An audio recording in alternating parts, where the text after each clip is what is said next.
70 bikes, motorcycles riding back to Valdosta. We got back in, and a lot of people were there and welcoming home the team. And we got picked up right here at the Florida-Georgia line by Brooks County, finest, and they drove us all the way through Brooks County, escorting us, and we got picked up by Lowndes County and on home, and it was just an amazing time. And during this whole process, we all represent a little bit different aspects of the unseen, and I want to thank you guys for coming. And even in our church, you guys represent different aspects of who we are as Crosspoint. And we've got a couple of staff members. We've got the originals, and then we've got Brad. But no, it's a great group, and we all come from different places, and I think God's used our gifts in different areas along this particular project. And just as we go through this, I just want to hear a little bit, and you guys share with the church some of the stuff that's going on. Jason, I'll start with you. We rode out, on May 20th, I believe it was. It was a Tuesday morning, and we rode out of here and headed to Washington, D.C., and you went all the way up to New York, and met. Your wife was on one of the recon trips, and y'all did some mission work up there, and then drove home. What was it like riding with the team for all those miles, to start off this trip? It was incredible. This was actually my first mission trip. My wife's been on several, and we had been praying. We had small children, been praying about taking one, and then when David came up with this idea, we were just so excited. We felt like God called us to it. So, of course, I was excited. It was a motorcycle trip, and but to be able to leave on motorcycles with the support of our community and our church, and just to see America the Beautiful from that vantage point on the way up there, to be with such a great group of guys, and then to see America the Unseen and a lot of poverty and oppressed people and hurting people. Man, it changed my life forever, and it was an awesome experience that I'll never forget. But so many stories. I don't know what questions you're going to ask, but I don't want to talk too long, so I'll wait for the next question. Well, you led perfectly into it. I was going to not even ask the next one, but I was going to say, you just said that you saw the difference, that contrast. What was the most impactful moment, or a person you may have met, or something along that journey that you just won't forget? Gosh, so many, but Davis can attest because we were together for that first part after you broke off. But it was just like a beautiful ride up there, and God just laid out so many beautiful sights on the way up there, and so many nice people that hosted us along the way. But the trip really started for me when we got to Philly. When we rolled into inner city Philly there, we were actually supposed to stay at a different host home, and it fell through. And this place called Urban Hope, a local church there in the inner city, called up, and we had connected with them, but we didn't make preparations to stay there. But they called 5 minutes after our other place, our host home, had fell through. God just lined it right up, and they said, "Hey, are y'all still coming?"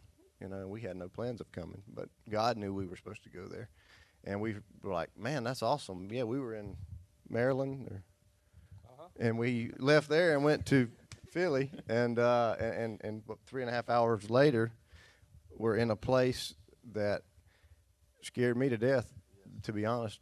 When I rolled in there, we rolled in on 6 motorcycles and woke the whole neighborhood up on a Saturday night. And just, for me, I'm just a country boy from down here, and I've been to some big cities, but we stayed in the Hampton Inn or the Westin or whatever, in a nice area of town. And I've engaged, impoverished people before and helped homeless people before, but never engaged people in this way. And it was a scary place, wasn't it? I mean, really, it was a dangerous part of town. The pastor said, "Y'all lock your stuff up. Get these motorcycles off the street. We have an alley. We're going to lock them behind this iron gate, because if you leave them here, they won't be here in the morning." bullet holes in cars. It was just a scary place. And we prayed that night, and we had devotion the next morning, and man, the next morning it was like God just poured His love and His light all over those streets. It was peaceful. It was quiet. And we went into that little church, and those people were so excited to be there, to worship God, and that's all they needed. I mean, it was amazing to see the people that in that community that God had touched through this work, and we were able to be a part of that. And man, several of us broke down. I cried. There was so many sweet children in that place, and the pastor was awesome. He did a great job speaking. But just to see a lot of people that were broken and hurting before, that God had changed their life, and the stories that they had to share, and the fact that we were just able to take part in that and get some footage that we'll see later, I'm sure. But I guess the biggest thing from that experience maybe was that church service, and then, just praying with David there before we left, a guy that was dealing drugs. He really didn't want to talk to us at first, but God just turned his heart around, and he ended up coming back around before we left, and Davis was actually talking to him, and I walked over and we talked with him, and he just said, I don't have any happiness. I don't smile anymore. He said, I don't have any hope. I've been stabbed. I've been beaten, broken into, stolen from. He just said, I'm just tired of living this life. And anyway, David shared with him, about Urban Hope there, and we had the opportunity to pray with him. And when we got done praying, he was smiling. And Bill says, see, there you're smiling now, Anyway, we left him with Urban Hope when we left. We left him. We rode by on our motorcycles. He was talking to that pastor and that staff, and hopefully he got plugged in there. And I want to follow up with David and see how he's doing. But just so many stories like that. It was unbelievable. Yeah, it's amazing, just watching all those things unfold. And we're going to hear some more of this morning. But you guys, I mean, and if Sarah came up here and shared the same thing, she could tell you a million stories about what happened in New York and a whole different aspect of what the recon teams were doing, and we've heard some of that from some others as we've gone throughout this, and but it has been an amazing journey, and you can hear, I think, how it's changed your perception and how we see things, and that's great. Thank you, Jason. It really, and just to leave you with this, they named this so perfectly, the unseen. And I'm a busy guy. We're all busy. Everybody says, "Man, we're just so busy." It's a busy world. It's a busy time. Everything's just crazy, whatever. But it really just taught me to, and I'm still working on that and learning through that. But to just take a little time and look around.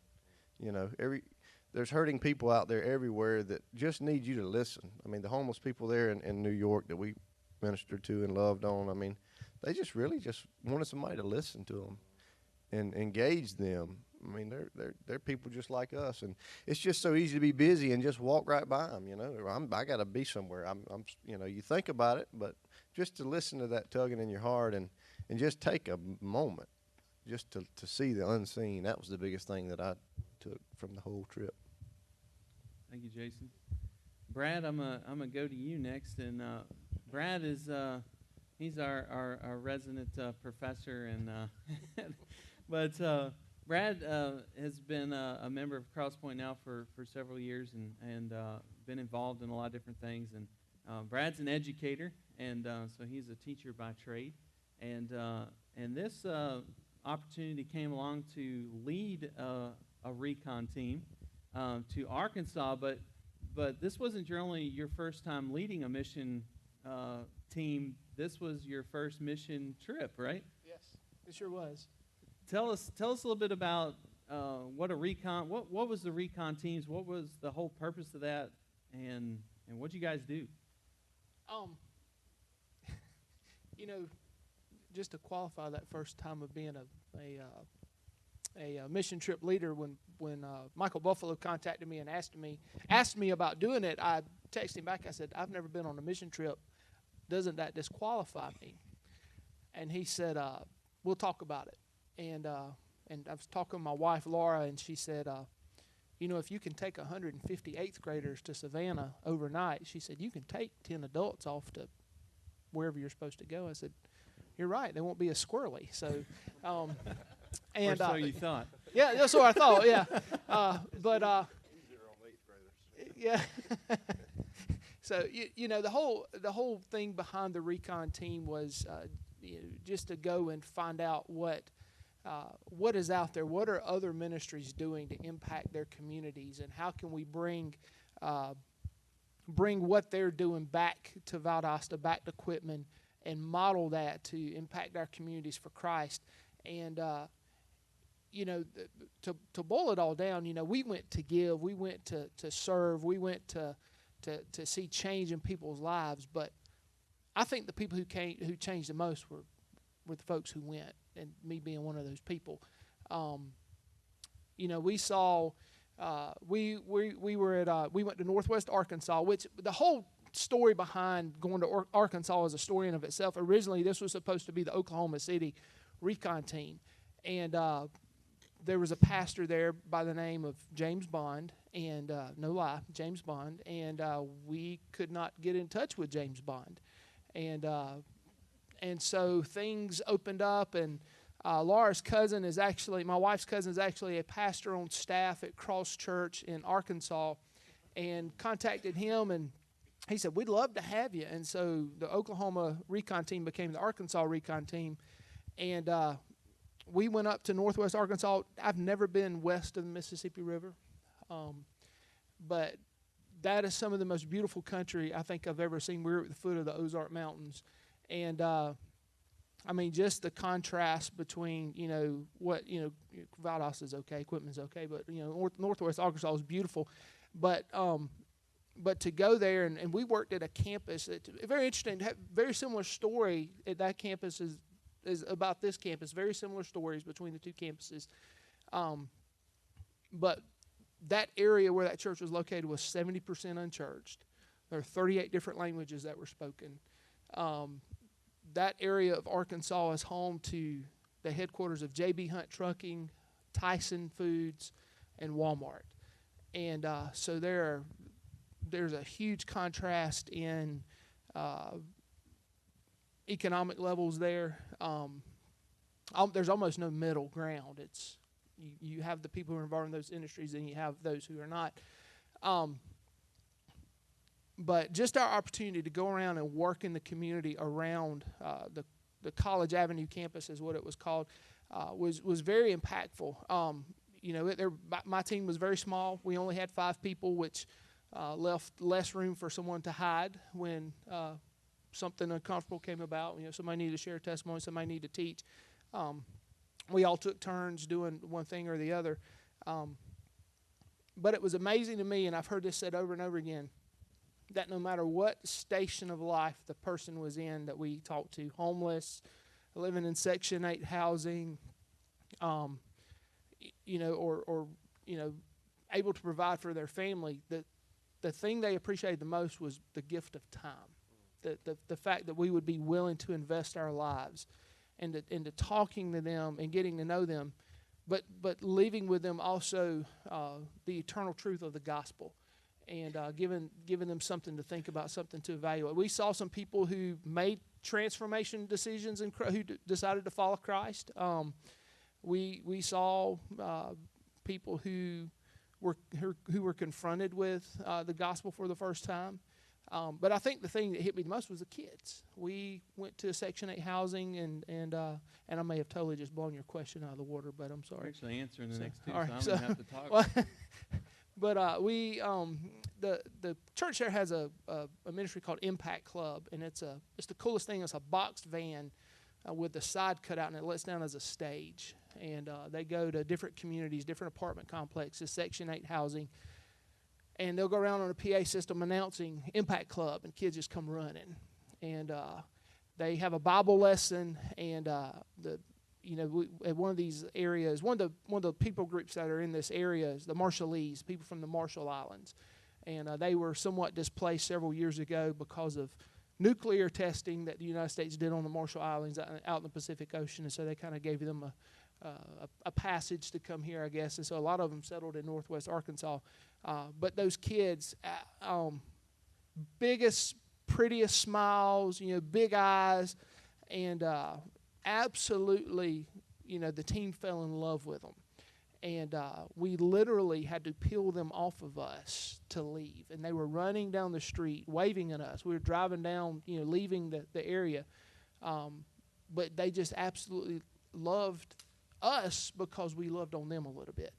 And, and the thing I think got me the most is one of our team members, whose name was Jessica, and Jessica's a very popular name among the Marshallese. They change their name. The girls will change their name to the name of Jessica for whatever reason.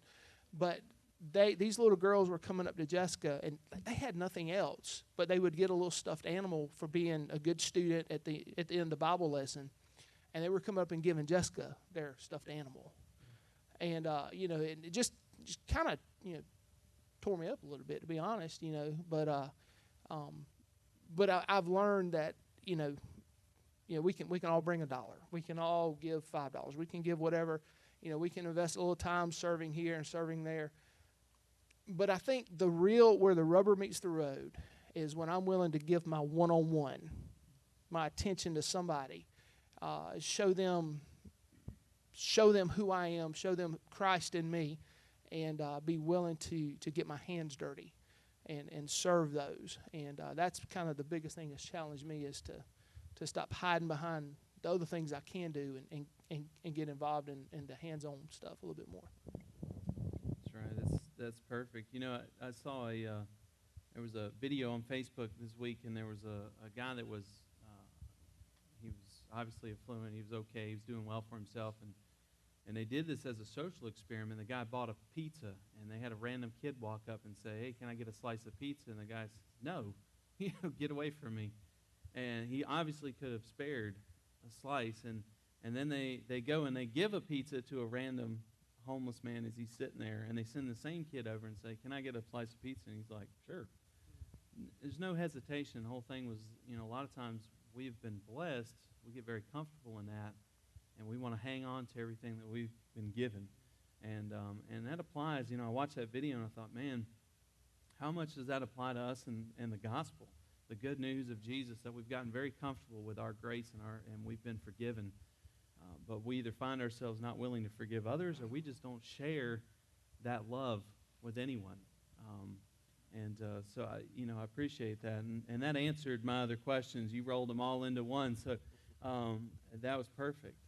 It gives us a good idea of what these recon missions were about. And I heard so many similarities. Arkansas was our next to last one. New Orleans was our last one. But a lot of the same similarities between that and the New York trip with the relief bus and serving. As the bus pulled up, they said people already knew when it was coming and would just be lined up waiting. And so, it's that being a light, I think, in our community that we're called to be. Thank you, Brad, and good job leading your first mission trip. He rolled them all into one. He went west of the Mississippi, led a mission trip, and was on a mission team himself. So now you've got all those check boxes checked off, and he'll be signed up for more in the future, I'm sure. But thank you, Brad, for serving in that way. All right, Davis. Davis is back, y'all. I'm back. Yeah, we have missed Davis being down here for 8-9 weeks, whatever it's been now. Yeah. And I kind of laughed when Jason, you asked him, was that in Maryland or? I have no clue. And that would be, and I'll talk a little bit about this in a minute, just the planning process. But being on the road, and you went all the way to New York, you know how the days just blend together. Mm-hmm. They all just melt together. And you can't remember, did I talk to that person on, you don't even know what day of the week it is. And so I kind of chuckled a little bit when it was like, hey, was it, it's kind of that question, was that, did we meet him there, or was it, and it's kind of, it's comical, but at the same time, it's challenging because we see so much. And I think that's why it all kind of blended together, because it's like an overload of sensory input. We meet so many people, you hear so many stories, and you've ministered so much that it kind of all just blends together as one big mission. But Davis, you actually, me and you've been involved since the onset of this thing, right. Since it was announced and planning and loading out, and just so you guys know, Davis won't tell you what he did on that trip, but basically they had a 16-foot trailer that was packed from top to bottom, and everything had a place, everything had a tote with a label. It was all floor planned out. They worked on this trailer.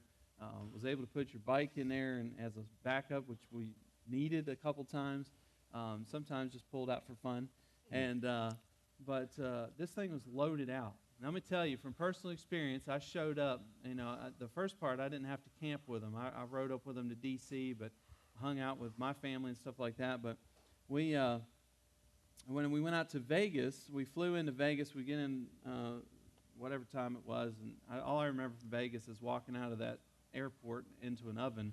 Right. But and the fact that the trucks are so packed, I went to throw my bag. When you get picked up at passenger pickup, you want to throw your bag in the back of the truck. I went to go, and they're all yelling at me, "Gotta get in the truck!" And I went to just throw it in the tailgate. I opened the tailgate, and it is slam packed. Every little square inch of this thing is packed. And I was like, okay, well, I guess I'm holding this bag. But we get to the thing, and they've got the trailer, and that was the first experience I see of this machine they've created. And Davis was kind of the head of that. And they would drop the back on the trailer, and all come out all these totes. Here come air mattresses. Here come sleeping bags. They're getting their dirty clothes out to go wash them. I mean, it's just boom, boom, boom. And I thought, man, I feel like I'm on a deployment again. But that was all due to hard work. That was all due to planning. And every time they turned around with a question about the trailer or stuff, Davis was the master of stuff. Okay, so that's And he was the chef. and the chef. And I did experience some of that. And so he cooked for them, and that saved us a ton of money, being able to buy groceries instead of eating out, and, of course, our host homes and stuff. But he did an amazing job, and that allowed David and Bill and the film crew to focus on what they were doing, to go out and meet and talk and minister and not have to worry about where am I going to sleep tonight. And so David did an amazing job there. Now I've got him all puffed up and patted on the back. We do appreciate it, but I wanted to share with you that was his role on this trip. 51 or 2 days, what was it? 51. 51 days out of the 61. He came home, and the only reason he came home is because his first love, and that in his student ministry here at Cross Point, he's an integral part, and they just put on the Awake Camp this past week with a ton of middle schoolers out there. 69. 69 middle schoolers. So if you think you got some patience, go hang out with 69 6th to 8th graders. But they had a blast, but that was the only reason he came back early, was to do more ministry. And but Davis, describe for us. I mean, we can see it from that perspective, and and I can share a little bit about a week, but what was it like 51 days on the road with those guys? Wow. That's a big question. Just going what he was saying a while ago, you don't know one day from the next. I'd have people ask me, where were you at yesterday? And I'd have to look at somebody. I don't know. Wherever we were, because we just drove 8 hours today. I don't know. Or where were you at last week? Let me get my book out, and I can tell you. Every morning the routine was Shocker rode in the front seat, and Dave rode in the back seat, and somebody would text us the address we were going to that day, because I didn't know. I didn't need to know. I had Shocker to know that. He was my co-pilot or my navigator. And he'd type into the little GPS, which we named Samantha. Well, the first one was Lisa, and Lisa lasted about 7 days, and she died. And so we got Samantha. And so he would type in Samantha, and Samantha start talking, and I had this woman tell me where to go all day long. And and Feel at home there. oh yeah, felt right at home, no problem. And you miss a turn, she'd fuss at you, just like your wife right along beside you. But He's saying all this because Lynn's not here. yeah, She's Lynn's flying in home Dallas. today. But Samantha, with Samantha doing that, I didn't have to concentrate where I'm going, where I've been. I had to concentrate on getting this trailer where it's got to be, make sure them guys are taken care of. So it was just going from one day to the next day to the next day. 51 days now looks like 3. But like day 27, day 51 didn't look like it was ever going to get here. Long rides, lot of long rides, and from 27-degree weather to 112-degree weather. We seen snow, and we see where I don't think they even know what. I only think a picture of snow would last in 112-degree weather. So. Yeah, it was, and it wasn't always smooth sailing. No. Wheel bearings breaking or burning up, and leaf springs breaking, and We, I don't know where we were. We were there, somewhere out there in the Midwest, and it's raining. David and them rode in a lot of rain, but it's raining one day, and I'm in the outside lane or the inside lane, and I kept hearing something. And Dave said he noticed that I cracked my window. I didn't say nothing, but I kept hearing I said, I'm dragging something. And I'm thinking one of my chains came loose off the trailer. So I eased over behind the semi truck and it quit. I said, maybe he's dragging something. Maybe I'm hearing that, And then I started hearing it again. And I said, uh-oh. So I pulled over and Dave says, what's going on? I said, we're dragging something. Chains come loose, no big deal. And I jumped out, my chains are hooked up. I said, that ain't good. I was really hoping the chain was off, but I looked under the trailer and the leaf springs are broke, and we're on the side of the interstate in the rain. And I looked up, and lo and behold, there's a spot where they've been dumping gravel right beside the interstate. I could pull off, and 15 miles back down the road, they had the part we needed. But I had to educate 7 young college-age students how to take this apart. And they're saying, "How do you know how to do this?" I said, "Well, there's a bolt. There's a bolt. Take it off." And put it back together. What was cool about the whole ordeal, these leaf springs were broke for so long that they were rusted where the break was. If it had just broke, it'd be shiny. It was rusted. The 15 miles back, I've got connections with Access TV now for the UnSeen project. The man that worked there at the place told him our story, and he gave me the address, the email address to get back a hold to him. His girlfriend lives in Denver, who works for Access TV. So there's a possible connection for the UnSeen project. I went through New York. You remember the potholes? We don't have potholes. When you see a city worker here in Quitman, tell them thank you, because they got potholes in New York. I mean, you lose small kids in potholes. They're bad. And we went through all that, and that didn't come off. We're going down a smooth interstate, and it decides to release. Why? Ask God that question. I think there's a lot of things that happened on the trip. Of course, I get the call, anytime anything broke, and I realized that when I was on the road with you guys, when you have no internet and you have nothing, you're suddenly relying on someone that has a computer. And but I got the call from David when Bill's bike went down and broke, and then again, and and then when we were on the road, we had to make a diversion. We stayed in north of Flagstaff. We met had a host that put us up. And we stayed at this campground out in the middle of absolutely nowhere. And just beautiful, this forest though. And we stayed out there, and it was cold that night, but not near as cold as what Leadville was the next night. But while we were out there, Bill's bike was having issues. As soon as we got to this town, his bike was having issues again, and long story short, we had to change the whole route over the next 3 days. It affected 3 days of travel that we had to adjust. We were going to go to Estes Park originally. We had to cancel that completely. And then that's trying to find new campgrounds and doing all this stuff. But that opened the door to us staying in Durango, and this hotel that was called the Iron Horse Hotel. It was the cheapest one in town. We found out the next day at the gas station that this is where they traffic drugs at. If you want to go score your high, you go there.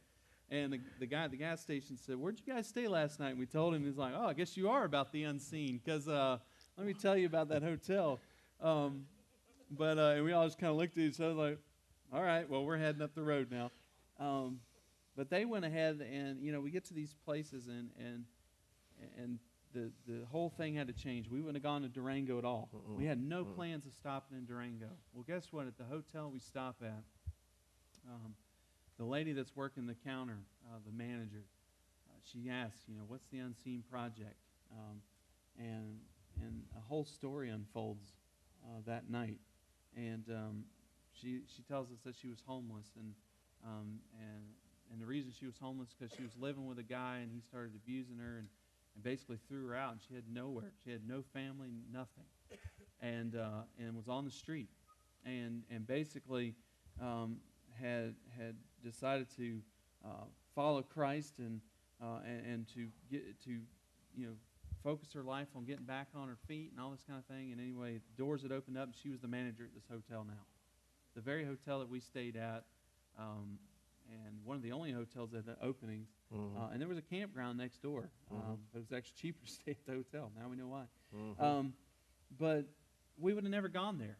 And so you look at that and you go, was that coincidence or Right. was that God's sovereignty? And I think it was God's sovereignty that our plans changed and we ended up there.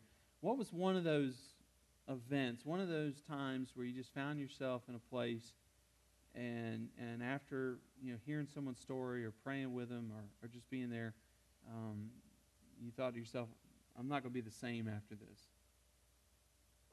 I've been asked that question a lot, and there's so many of them, and David sticks out in my mind that Jason talked about a while ago. David, like he was saying, he's a drug dealer there in Philly, and I didn't know that he was a drug dealer.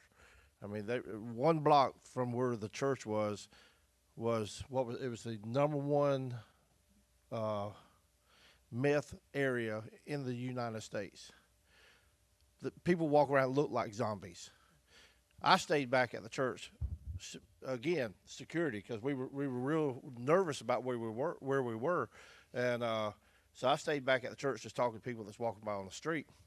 But this guy come walking up, and I said, "Hey, how you doing?" He's easy. He said, "I broke my hand last night," and his hand was all swelled up and all. And I was talking to him and all, and I didn't know David and them had just been talking with this guy a block away, and he was a drug dealer. He was a bad dude. This was a bad dude. And he came up. He says, "I just have good vibes around you people." I said, "Cool, man. We need to get you hooked up with the pastor here." I said, "We're going to leave in just about an hour." David and Bill come walking around the corner, and they just, like, "Oh, wow." And, "Hey, David." I'm saying, "How they know this dude?" And then they shared with me later on how they knew this guy. So David's one of them that just makes you look at people differently. I heard a common thing between these two guys here, that they want interaction. And we're talking mainly about homeless people. They want interaction from us. They don't want to be talked at. They want to be talked to. New York City, there's no reason for anybody. We work with an organization called the Relief Bus. There's no reason for anybody to go hungry in New York City.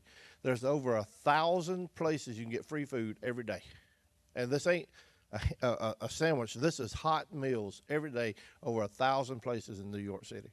The Relief Bus, they're one of them, and they also give out maps of them 1,000 places. Okay, so with that being said, they're not hungry, But I watched a day one day. We saw this girl. I didn't know it was a girl until she finally raised her head. Was sitting outside of McDonald's there in Chinatown, and the day stepped inside, bought the girl something, came back out, and he sat down on the ground next to her and handed it to her, and she took it and kept her head down, and then Dave just went to talk to her, and she raised her head up, and then she just started smiling, opening up. Somebody is doing life with her, and that's what got me, is these people, they don't want a handout. They really don't want a hand. They want a voice. Talked to a guy in, I think Dayton, Ohio. We're at a homeless shelter. We stayed, a men's homeless shelter. And I got to talk to this guy. I can't remember his name now. But I asked him, "Dude, how did you get here?"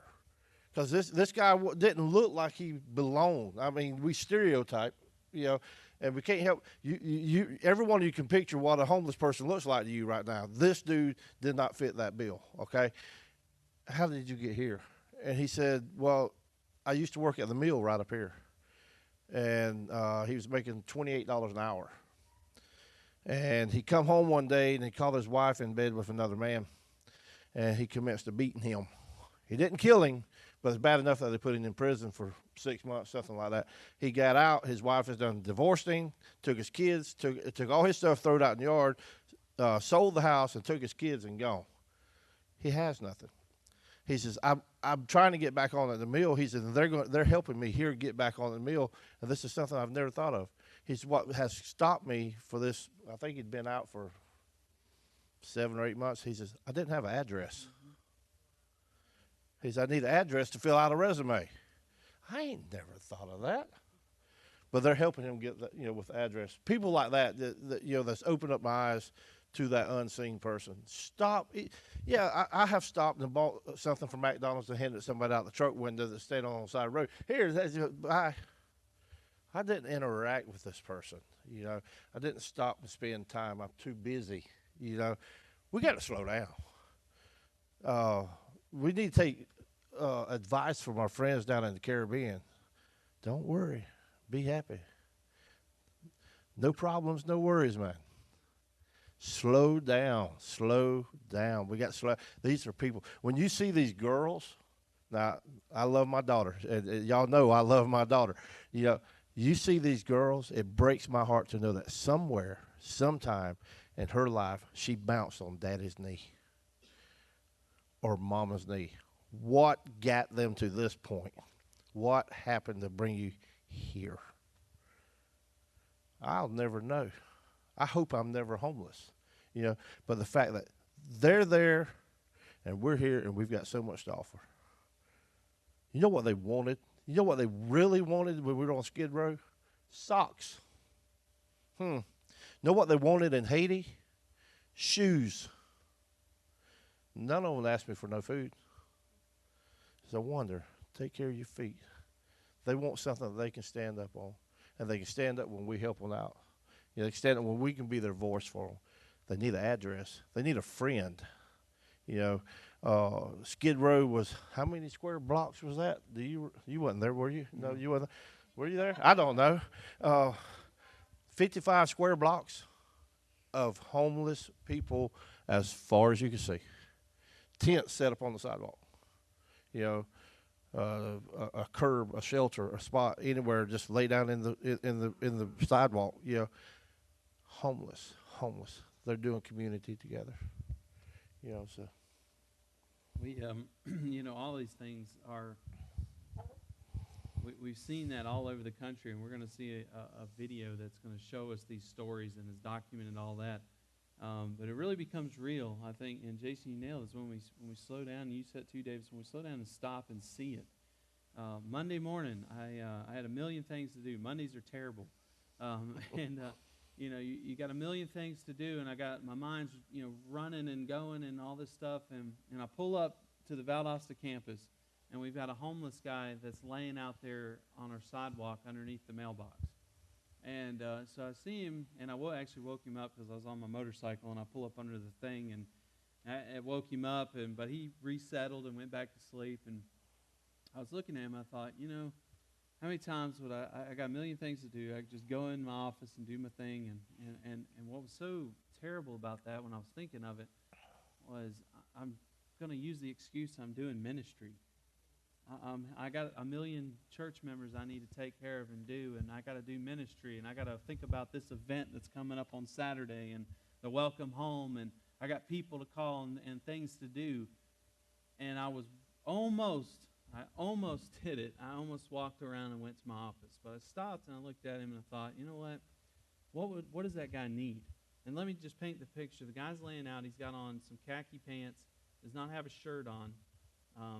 He had, and I found out why when I woke him up. He's got one of those wool blankets that we got in the military, and he's using his shoe as his pillow. He's got one shoe on, and he's sleeping on the other shoe as his pillow. So I looked at that and I thought, and obviously I hadn't had a shower and shave in a while, and so I looked at it. So the first thing I did, I went in the church, went ahead and brewed a pot of coffee because I like coffee when I wake up. And I went to the back, and we've got showers just like we've got here. And I went back there, and I made sure the hot water was working. I got some soap out, found a razor, found a towel, laid all that stuff out, and went and got the cup of coffee, went and woke him up. And first when I woke him up, he was startled. I think he probably thought I was going to run him off or tell him to leave or something. And I told him, I said, man, I got a cup of coffee. I don't know how you take it, but I put some sugar in it. He didn't care how it came. He said, thanks. And he started telling me why he was sleeping there he said, I have my cardboard, but there's an ant pile over there, and the ants all came and got in the cardboard and pretty much ate me up last night. And he said, so hot, and it was like 100 degrees Monday. He said, so hot, I had to take my shirt off, and he said, then mosquitoes were biting me. And I thought, man, I said, and his name's David, and I said, David, when's the last time you had a shower or shave or anything like that? He said, I don't know. And I said, well, how about I get you a shower and shave and something to eat? And so we walked him in. You know, and by that time, Spence and Jeanette are coming in, Michelle's coming in, and they're all up there in the front. And as they walk in, I say, hey, everybody, this is Dave. And they're all like, hey, Dave, and they come over and they shake his hand and they talk to him and interact with him, made him feel like a human. And so we go to the back, and boy, he enjoyed that shower. 'Cause I sat back there with him, not in the shower with him. They have a stall, but I sat back there and waited for him. And he took a good 20-minute shower, and he come out and he was red as a beet. And I said, man, you enjoy that shower? And he goes, man, I felt like a potato boiling. And you know, and so we talked. I said, man, I got you a new razor and everything. You want it? Here's a sink and a mirror and stuff. You can go ahead and shave. And boy, he shaved up. You know, he gave him a comb. He combed his hair, and we had some old Beast Feast shirts, so I gave him a Beast Feast shirt. And I called my buddy Brian Rice, and Brian Rice loves picking up homeless guys on the side of the road and listening to their story and taking them where they need to go. So I called him up and I said, hey, buddy, I got a friend up here. He's homeless, and he goes, all right, what's he need? Does he need soap, deodorant, socks, shoes? What does he need? And so, man, I got him a shower, shave. He's eating. And I said he probably needs some pants and some shoes. I mean, his shoes were terrible. Didn't fit. He wore a size 10. He looked like he had on 13s or something he found. Brian shows up, and I went and got him a pair of jeans, found him a pair of jeans, went and bought him a pair of shoes. We found some socks. He hadn't had socks months, he said. Got him some socks, put him in a little bag together, and anyway, he was trying to get to Miami. He said he had family in Miami and he needed to get down there. And so anyway, Brian ended up giving him a ride all the way to Jacksonville, and got him, was talking to CBs and stuff like that, getting some truckers that'd be willing to take him to Miami. Do you know what? It was the whole idea. And right before we left, right before Brian got him, and they went and got some lunch before they got on the road. And this guy had problems. There were some issues there and stuff. But, just talking to him, he looked at me and he goes, I just want to ask Jesus to bless you. And I looked at him and I said, he already has. And I said, this is why we do what we do. And I said, this is we've been told this. I follow Jesus, and he's told me to do this. And I told him the truth. I said, David, I almost walked by you. I almost went in my office and got busy doing work. And I thought, we as a church, and personally, if it hadn't been, I think, for the UnSeen Project, I probably would have gone past it. Because there's a lot of work to do in ministry, a lot of things to do. But if we're so about doing the work and not about doing the work, then we've missed the point. And so I thought about that this week, and just with the welcome home yesterday and seeing the church excited about it, and you guys have been a part of this the whole time, seeing the videos and listening to the stories, and one of our very own, being on that trip. It affects us in a big way, and it really should challenge us. And I just want to leave you with this verse as we close. Jesus was talking about, weighing our merit, being judged, and being a good follower of his, and what it meant to be a godly person. In Matthew 25, he's telling his disciples, and in verse 31 he starts off and he says, and when the Son of Man comes in his glory and all the angels with him, then he will sit on his glorious throne. Before him will be gathered all the nations, and he will separate people one from another as a shepherd separates the sheep from the goats. And he will place the sheep on his right, but the goats on his left. Then the king will say to those on his right, come, you who are blessed by my Father, inherit the kingdom prepared for you from the foundation of the world. For I was hungry, and you gave me food. I was thirsty,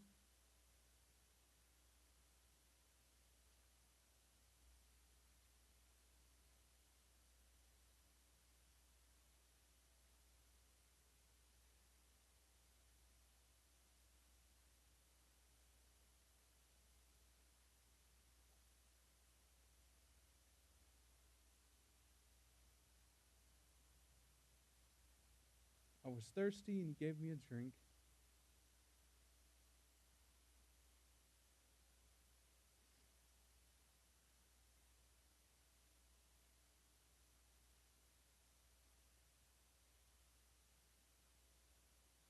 I was a stranger, and you welcomed me in. I was naked, and you clothed me. I was sick, and you visited me. I was in prison, and you came to me. Then the righteous will answer him and sing, Lord, when did we see you hungry and feed you, or thirsty and give you drink? And when did we see you a stranger and welcome you, or naked and clothe you? And when did we see you sick or in prison or visit you? And the king will answer them, truly I say to you, as you did it for one of the least of these,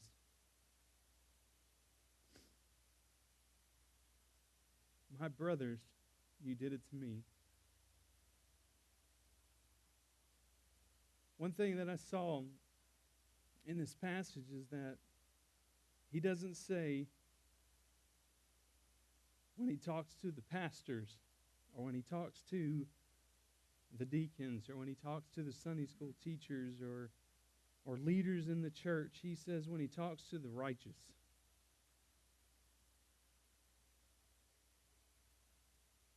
We've been told what we're to do.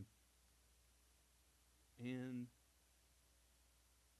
you know, the part that is upsetting is not that there's people in need, and that is, it's a concern, and it's those that are sick and hungry and all that.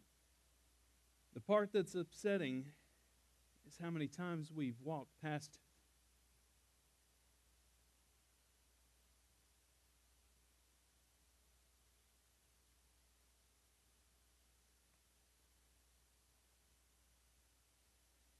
We talked about it last week, but this is a church that is about connecting people seeking truth, and there's no greater way in doing that than what you've heard this morning, and that's seeing them as people, not caring. Last night they were dealing meth. Not caring last night that girl sold herself. Not caring that they don't have an address. Not caring what they smell like or what they look like. But caring about them as a person, and then seeing them as who we're called to love.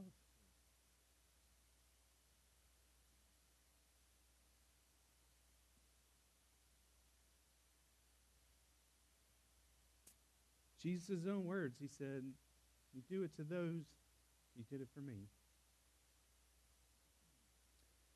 Can't think of a better way to be what we call ourselves. We call ourselves Christians or followers of Christ. There's the map. We love God with everything we are, and we love others. It's as simple as that. That's what you do. There's not a whole long list of things. It's all encompassed in those two. And man, it was emotional coming home yesterday. And the excitement, and the excitement that I got was, I hope all of those hundreds of people, and I hope all of you see those people on the street, or walk by that person in the store, or you see somebody here this morning that you know is not having a good day. You just don't walk past them, but you take the time to see their need. And I'm thankful. This is just a small, select group of those that went and participated on this. And all of you guys have been a part, and all you guys will be a part of reaching out. And I think when we get that together as followers of Christ, and we start to see people, and then we serve people, with the intention of that is Jesus himself that I'm serving. Jesus loved him enough to die for him. I should be able to love him enough to tell him about it.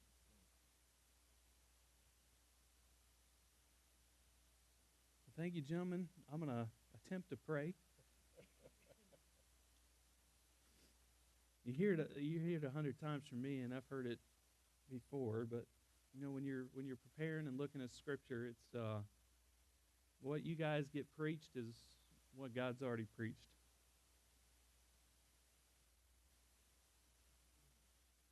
Let's see the need. Let's pray. God, we thank you so much just for your love. We thank you for your grace and your mercy and your forgiveness that we've maybe walked past that person before, that we haven't taken the time to stop and engage them and put our arm around them. We got to know more. I know as a church that this project was given by you, and just so many stories, so many lives have been changed, so many opportunities for the gospel to be shared. God, it's all to give you glory. God, I just pray as a family here this morning in Quitman, Georgia, that God, we don't walk past those that sit on our step, or we don't walk past those that are hurting. That we become obedient, that we serve them and love them, so that one day we can stand in that place. As we look down and continue in that scripture, he says that we have done well. God, my prayer is that we do well in serving you and honoring the gift that you've given us through your salvation. Pray all these things in Jesus' name.